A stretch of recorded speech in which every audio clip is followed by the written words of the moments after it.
मैं गुरुजी क्या प्रोग्राम है कि मैं तो नाचने जा रहा हूँ। अरे भाई कुलदीप जी तो हरियाणा में सरकारों को नचाते हैं, वो खुद क्या नाचने जा रहे हैं। भारत सरकार के बड़े बड़े मंत्री नाचने जा रहे हैं कि सामने पाकिस्तान से टिड्डियों की फौज, इधर से हमारे जूट वाले किसानों की फौज।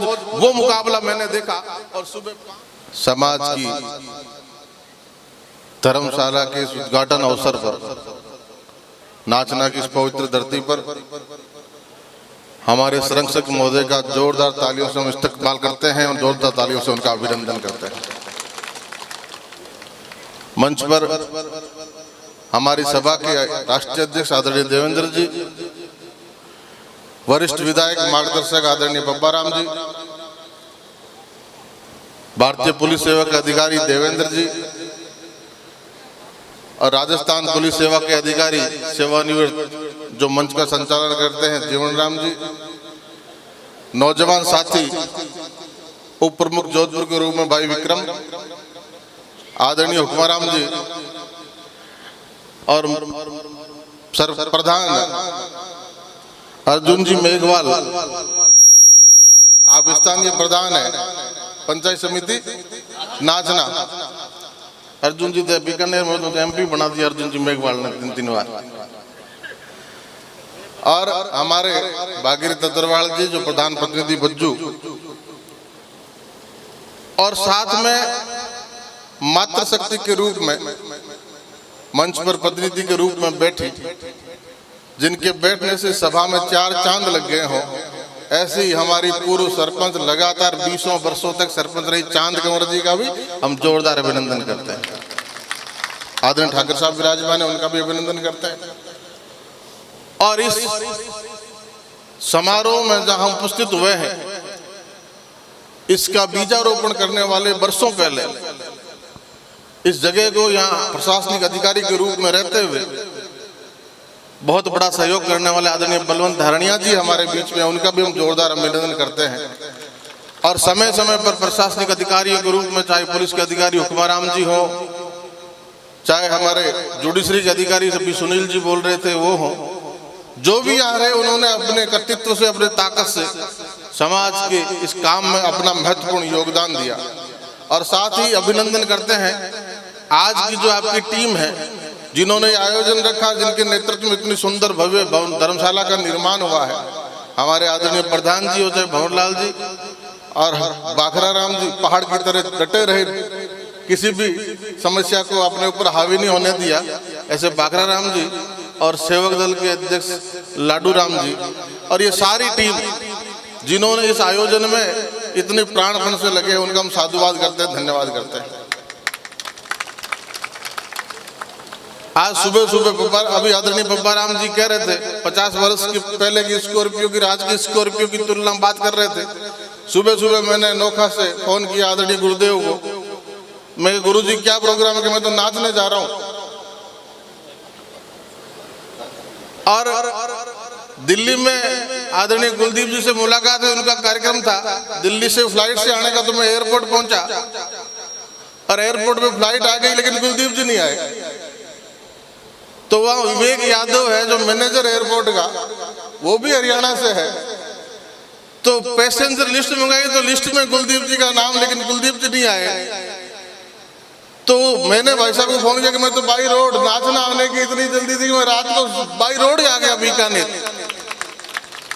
अब उस यादव बंधु ने पूछा कि कुलदीप जी आते हरियाणा के हमारे नेता में मिलता, तो कुलदीप जी का आपका प्रोग्राम क्या है? मैंने कहा नाचने जाना है। अरे भाई कुलदीप जी तो हरियाणा में सरकारों को नचाते हैं, वो खुद क्या नाचने जा रहे हैं। तो ये नाचना की महिमा, मैंने कहा भाई कुलदीप जी मैं नहीं, भारत सरकार के बड़े बड़े मंत्री नाचने जा रहे हैं, राजस्थान सरकार के बड़े बड़े मंत्री नाचने जा रहे हैं, सारे बड़े बड़े लोग, आज सबका रुख नाचना की तरफ। तो निश्चित तौर पे इस धरती में ताकत है। गुरु महाराज की आशीर्वाद का, उनकी नियमों पे चलने का आपने जो बीड़ा उठाया है और जो मजबूती, जो जीवटता आपके जीवन में है, जैसा अभी प्रधान साथी भागीरथ जी ने कहा कि 50 वर्ष पहले पानी देखने को नहीं मिलता था, घी मिल सकता था लेकिन पानी नहीं था। आज तो आपकी मेहनत और कर्तृत्व से इन धोरों को चीरते हुए नहर राजेंद्र गांधी कैनाल आपके बीच में से जा रही, आपका पूरा इलाका सरसब्ज हुआ है। और ये जो धर्मशाला का भव्य इमारत आपने खड़ी की है, ये सिर्फ आप ही के काम नहीं आनी, ये सिर्फ नाचना, जहां हमारे समाज की बहुत छोटी सी आबादी है, मुश्किल से 3 पंचायतें हैं, उन अकेलों के ही काम नहीं आनी है।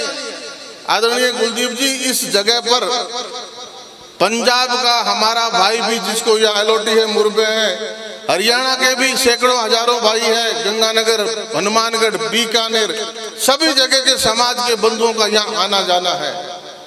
और इन सब के लिए एक बहुत सुंदर व्यवस्था की, इसका मतलब ये हिंदुस्तान के प्रत्येक बिश्नोई भाई के आने की एक जगह, ठहरने की एक जगह नाचना वासियों ने बना दी। आपके लिए जोरदार तालियां बनती है, आपका हम अभिनंदन करते हैं। ज्यादा लंबी बात नहीं करते हुए कुलदीप जी, आपको बताना चाहूंगा कि इन लोगों की जीवटता की पैमाने क्या है। इस सीमावर्ती क्षेत्र में रहने वाले ये मजबूत लोग, जिन पे देश की सीमा की रक्षा का भी बहुत बड़ा जिम्मा है, और विकट परिस्थितियों में जहां वनस्पति नहीं थी, पशु को पालने के लिए, खुद का जीवन पालने के लिए संकट की स्थितियां थी, तब भी जीवटता से इन्होंने अपने आप को मजबूती से खड़े रखा है। और एक उदाहरण आपको बताऊं, जब पाकिस्तान की तरफ से टिड्डियों का हमला हुआ और किसान की फसल चौपट होने की नौबत आ गई, तो राजस्थान की विधानसभा में सरकार को चेताने का काम किया। और एक सुबह 4 बजे मैं जैसलमेर आया, जैसलमेर के उन क्षेत्रों में आया जब टिड्डियों का बहुत बड़ा हमला था। पीटीएम, सुथार मंडी, इस क्षेत्र में आया तो सुबह 4 बजे ठिठुरती ठंड में, सुबह 4 बजे ठिठुरती ठंड में 1 नहीं, 2 नहीं, 50 नहीं, 100 नहीं, 500 ट्रैक्टर वाले किसान, 500 ट्रैक्टर वाले किसान माउंटेड स्प्रेयर लिए हुए और टिड्डियों का मुकाबला कर रहे थे सुबह 4 बजे। ऐसा लग रहा था इस सीमावर्ती क्षेत्र में जैसे कोई फौज किसी से लड़ रही है, कि सामने पाकिस्तान से टिड्डियों की फौज, इधर से हमारे जीवट वाले किसानों की फौज। वो मुकाबला मैंने देखा। और सुबह 5 बजे जैसलमेर के तब के कलेक्टर नमित मेहता को फोन किया, तो नमित मेहता बोला कि मेरा किसान लड़ रहा है, लेकिन किसी जनप्रतिनिधि ने पहला फोन है जो मुझे कलेक्टर के नाते किया, मैं क्या कर सकता हूँ, मुझे बताइए। और उस दिन पूरे दिन किसानों के बीच रहे। तो अगले दिन भारत सरकार के कृषि मंत्री, जो यहाँ से जैसलमेर का लोकसभा क्षेत्र भी उनका लगता है, कैलाश जी भी आए। और 2 दिन बाद राजस्थान के मुख्यमंत्री को भी आना पड़ा। और उस जंग की जो शुरुआत यहाँ से हुई, तो राजस्थान की सरकार को 4000 एग्रीकल्चर सुपरवाइजरों की भर्ती भी करनी पड़ी। और टिड्डी के मुकाबले में सरकार को खड़ा करने का काम अगर किसी ने किया तो जैसलमेर के इन मजबूत किसानों ने। आदरणीय बंधुओं, हम पशुपालक हैं। एक बहुत बड़ी समस्या, बहुत बड़ा संकट हमारी गौ माता पर भी आया है। उस गौ माता पर जिसकी 27 बरस तक सेवा गुरु जम्बेश्वर भगवान ने की, उस गौ माता पर जिसको हम कहते हैं गौ विश्व से मातरम, जो विश्व की माता है। निश्चित तौर पे ये संकट गौ माता पे नहीं, ये कि मानव जाति पे संकट था। जैसा कोरोना काल में हमने भुगता, देश और दुनिया ने भुगता, ऐसा ही कोई संकट था तो गौ माता ने अपने पे धारण किया है। और जो हमारे जीवन का बहुत बड़ा आधार है वो संकट में है। गुरु महाराज से इस पवित्र मौके पे ये प्रार्थना भी करेंगे, और इस मौके पर सरकार तक भी आवाज आपकी, किसानों की, हमारी जाएगी कि सरकार भी मुस्तैदी से खड़ी हो। बहुत देरी कर दी, बहुत गौ माताओं का नुकसान हुआ है। और अब पड़ोस में आज गुरु महाराज की धरती से तो हम बोल ही रहे हैं, इस पवित्र प्रांगण से तो हम बोल रहे हैं। गुरु महाराज भी हमारी बात को सुनेंगे। पड़ोस में राम साहब पीर का मेला भी चल रहा है, तो निश्चित तौर पे ये शक्तियां भी हमारी गौ माता को बचाने में हमें ताकत देगी, उस लड़ाई से लड़ने में हमें संबल देगी। आप सबका इस मौके पर बहुत बहुत साधुवाद, और पूरी टीम जिन्होंने ये शानदार आयोजन किया और इतनी भव्य इमारत बनाई है, धर्मशाला जहाँ धर्म का आवास होगा, इस बात के लिए आपको जितना साधुवाद दिया जाए वो कम है। और सम्मानित अतिथियों ने जो समय निकाला यहाँ आने के लिए, उनका बहुत बहुत साधुवाद।